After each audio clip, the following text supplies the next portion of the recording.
28, 29. Come on! This is cheap for an e-bike, isn't it? For an e-bike, I think this is definitely cheap. You should let me know in the comments if you think it is cheap, because some people say that's not cheap, but I think it's cheap. And you know what?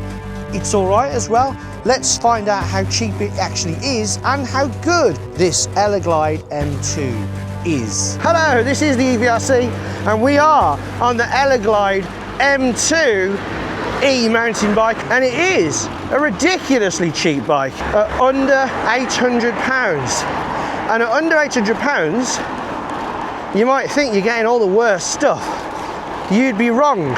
First of all, it is classed as 250 watts. It has a hub motor at the back, but I've actually secretly unlocked the bike at the moment, and it can get us up to 19 miles per hour, 19 to 20. We'll see how it does. But first, we're on the worst road in Wolverhampton, where we can test out the front suspension, which is lockable. Nice. Let's check that suspension. Let's lock it out. Very good, very good. And he's doing all right so far. Doesn't have rear suspension. The tyres on this version, 27.5 inches diameter. You can get a 29-inch diameter bike. They are 2.35 inches wide. They're not like fat tyres soaking up bumps. I can feel them on my rear end, but it's not horrible. Let's go through this long stretch of horribleness. So yeah, I did have a bike with no suspension before, which was absolutely disgusting over those. This isn't amazing like a fat tyre e-bike, but it ain't bad. Our test time.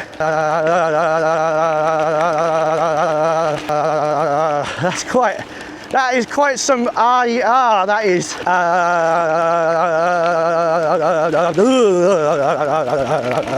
It's actually, because it's going through the lack of rear suspension, it's gone straight up my body, isn't it? So yeah, that concludes the R test. The lack of rear suspension and thinner tyres than my usual fat tyres that we often get means those vibrations translate through my body and make me go a bit funny on the R test. And here we are, already at the hill climb. Cycling Mikey! Right, 3, 2, 1, go! Right, no, I'm not that cycle Mikey guy, whatever his name is. Ooh, okay, so it's 55 Newton meters apparently. We are going throttle only right now. 250 watts, although they say it peaks at 570 or 560 watts. It doesn't feel like it's going to get up the hill. To be fair, it is kind of like your standard 250 watt motor. It does look a bit big, bigger than usual, but it is going to struggle, and it's going to get to the factory, and because I don't want it to die, when it gets to about 3 miles per hour, I'm going to call it and add a little bit on, so it's about to die. There we go. So I'm going to call it, I will actually call it the factory because it pretty much died. Okay, so what I'm going to do now, it is kind of a mountain bike, which means it's actually got 24 gears. Shimano Tawny, but it's got undershifters, which I do like, but I have got a bit of a problem. I'll tell you about that in a second. So let's get up this hill now. So I'm actually in top gear, so I need to, oh man. Come on bike, help me out. Right, I need to shift down. There we go, shifting down. And then with help, it's not too bad. Now it has got a cadence sensor, which means it does take a few cycles, a few pedals round before the motor kicks in. If you've attached the throttle, then that isn't really a big problem. But if you're going legal, which means not unlocking it to be going over 15.5 and not using the throttle, then you might struggle to get going up a hill. But like I say, you can go in a low gear and that will help a lot. So you can get a lot of torque out of this pedaling yourself, but sadly the motor doesn't have a lot of torque. Right, I told you I was going to say something about them gears, because it's got 24 gears. It's got 8 on the cassette at the back, and then it's got 3 over here by the crank. Sadly, the undershifters really struggle to get it on the right one. So right now, I'm going to go right down actually. So I'm on the lowest one, so I'm in gear 8. So if I shift up, I should be trying to go to gear 16, but I'm going to go really far. And it's not enough, it's still in gear 8, so I'm going to do it again, and then it gets all the way up to the top. So now it's actually in gear 24. So if I want to go into gear 16, so the second ring, I've got to go back down again. That won't be like that on all bikes like this. It's because they just need adjusting. So if you do a little bit of adjusting, it's not too bad. 25. I'm very impressed with this bike. It seems very fast. Let's try and get some actual speed up now. So let's go into gear 24. It does grind a little bit, but again, it just needs a bit of adjusting. And it's good that it's got the hydraulic disc brakes, because although it's not a super fast e-bike, because it does have all those gears, you can post some quite high speeds. Let's have a quick check to see how heavy it is though, and what size people can fit on it. It comes in 2 sizes though. This 27.5 inch one is 21 kilograms. Oh, my hand hurts, I've got it in an awkward place. 4, very light, easily transportable upstairs. The bigger 29 inch model adds an extra kilogram to the weight, and its capacity is 120 kilograms, which is a good job because it wants to have me on it. I reckon you'll be all right on here if you're 5'5"-ish, 5'4"-ish. And how high does it go? By the way, this stand, not very good, don't like it, falls over a lot. God, load of man. That isn't very good. You could bend it so it doesn't fall over as much, but I shouldn't have to bend it. Oh, that looks quite high, that, and this is the small one.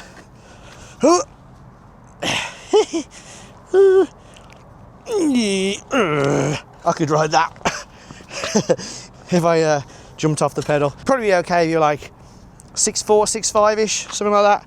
Let's put it down to a more reasonable height. Right, how fast am I going? 21, 23, 24, 25, 26, 27,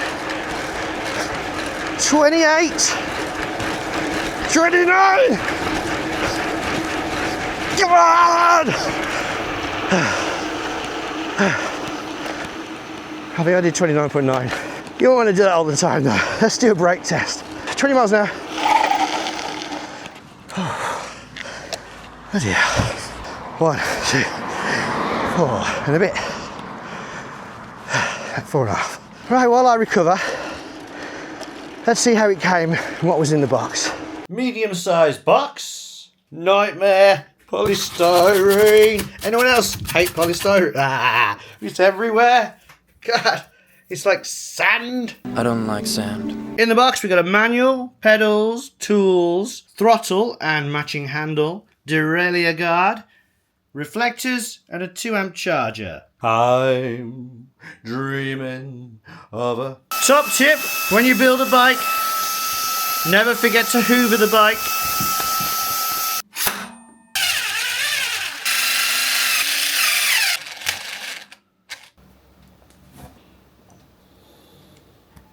Put the pedal, put the chain on eventually, put the pedal, put the pedals on. 2 little holes down here, hard to spot, but that's where this goes, the derailleur guard. Once you got the throttle on, you're going to find the other end. The other end was buried all the way back here. You've got to undo all that coily stuff, so now I'm going to have to connect it up and put all the coily stuff back on. And the 2-amp charger is charging the 15.6 amp hour battery, and it should take about 8 hours. I didn't know you had dandruff. I don't.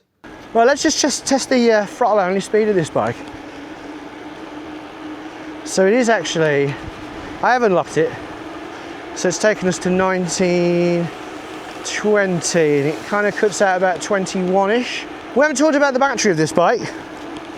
The battery isn't massive, it's a 36 volt battery, which is one of the lesser powerful batteries. The capacity is 15.6 amp hours, giving the total capacity of about 540 watt hours, which isn't massive, and they reckon you can get about 125 kilometers range, which is good actually. But then you kind of expect it on a bike like this because you can do a lot of help. Obviously that range will be in pedal assist 1, so you are doing a lot of pedaling, but in pedal assist 1, whilst you're doing a lot of pedaling, you can put it in gear whatever is the gear that you need it to be in, head to head. The battery is obviously removable. You can see it just dumped there on that down tube. So let's have a look and see how easy it is to remove. You don't need keys to ride this bike. Key in, key twist, battery slide. On it goes, twisty up, out comes the key, secure. And you can turn the battery off with a switch, charge it through this little port there. Question is, should you buy this bike? Well, the price, which is under 800, which is kind of actually a little bit more than it should be, because in euros it's under 700. Because of all Brexit and all that, we've got to pay a little bit more, which is very annoying. But for under £800, you are getting quite a lot for your money. You've got your hydraulic brakes. Now, I usually prefer undershifters, but on the left-hand side, I actually don't like it. Quite often they use undershifters because hydraulic brakes have like reservoirs, so they need that extra room. So on the right hand side it's fine, but on the left hand side, because it isn't adjusted that well, you've got to push it so far under. I suppose I could rotate them toward me a little bit so I can get to it easier, but yeah, not massively keen. I do like the fact you've got 24 gears, because it means you can push it up to 30 miles an hour. However, I was still spinning quite a lot, very similar to when I'm on a standard 8-speed bike. So actually, they could probably have just done away with those earlier gears, because if let's say I'm in the highest one now. Well, let's get to the highest one. There you go. If I go to gear 1 on here, which is technically gear 17, see, that's fine. They only needed the biggest ring. They didn't need 24 gears. But still, it's kind of nice to have them, isn't it? The suspension, front suspension, it's cheap and cheerful, but it's not bad. It doesn't bottom out and you can lock it, which is good. It's good that you get 2 sets of hand grips. They're not brilliant hand grips. They're not very comfortable, to be honest. They're rock hard, actually, and they haven't got palm rests. But, you know, hand grips are hand grips. I don't think anyone didn't buy a bike because of hand grips. It looks all right. It is obviously an e-bike, even though the frame itself isn't very e-bikey. It kind of looks like a conversion because of the way the battery's just plonked on. You got your front light, which is wired in, no rear light. So you need to get your own rear light if you want to go out at night. However, if you're wearing a helmet like this, then you don't need it, because you've got a rear light and a front light and brake light and turn signals. It's amazing. Check out my previous video, the gadgets video, if you want to see more of this helmet. These amazing heated gloves, and also a tiny, tiny electric pump that fits in my pocket, and it is literally there right now. And what don't I like about this bike? Those poorly adjusted gears. Like I said, the hand grips. Oh, the bell, it's got a bell. I can't say I like the bell, but it works. Pedals, kind of hard plastic. And that's it, really. The saddle's a bit hard, actually. It's not the most comfortable. And the range, let's check in, see what kind of range I got. Right, I've done 15 miles. It says 4 bars, but it's gone down to 3. So it's kind of hovering between 3 and 4. But I reckon I'd be good for 30 miles on this. And that is 100 kilogram plus rider in the top pedal assist, but also unlocked. So it's going 19 to 20 miles an hour. Obviously, pedal assist 1, lighter rider, you go a lot further. One thing I've noticed about this bike, it is very clicky. There's like clicky stuff going on, as if something's hitting the chain. It's just maybe things need a bit of tightening up back there. So I personally think for under £800, despite the bump up for the UK customers because of Brexit, I think this is still cheap for an e-bike, especially with hydraulic brakes. And it is nice that the range isn't terrible. The computer screen being LCD monochrome, it's not that one that was on every e-bike about 6 years ago. At least it looks all right. I like the undershifters, but it is a shame the left undershifter is so hard to use.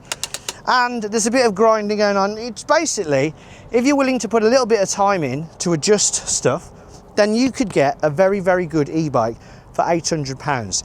If you're the kind of person who just wants things to work straight away and be perfect and not get your hands a little bit dirty though, Apple users, then you might not want this bike. But for 800 quid, I'm sure you know someone who could have a little tinker for you, and you might not even have to in the first place. But you might also want a rear light if you're out at night and if your name is Dwight. But yeah, overall, it's an alright bike, especially for 800 quid. It's not bad. So if you're interested in this, then do take a look at the links in the description. It does help a lot if you use our links. If you like the video or it helped, give us a thumbs up. If not, thumb us down, but let us know why in the comments. Thank you very much for watching, and until next time, ride safe.